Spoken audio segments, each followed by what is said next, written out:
السلام علیکم۔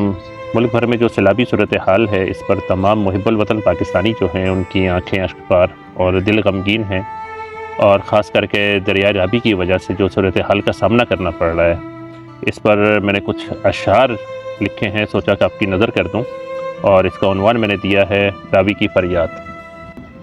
پانی کے کنارے جو مکان بن گئے ہیں، انسان کی غفلت کے نشان بن گئے ہیں۔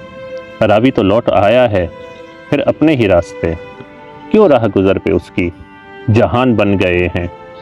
دولت کی ہوس نے دریا بھی بیچ ڈالا، قدرت کے سبھی اب امتحان بن گئے ہیں۔ جو اگائی تھی فصل وہ سیلاب لے گیا، خوابوں کے خریدار اب کسان بن گئے ہیں۔ پہلے در بدر ہوئے پھر دریا بدر مکین، پہلے در بدر ہوئے پھر دریا بدر مکین، حاکم کے سارے وعدے بیان بن گئے ہیں۔ آنکھوں میں ہے سعید اشک رواں کے خواب، رحمت کے برستے قطرے طوفان بن گئے ہیں۔ اللہ پاک سے دعا ہے کہ اللہ پاک ہم سب کو زمینی اور آسمانی آفات و بلیات سے محفوظ رکھے۔ والسلام۔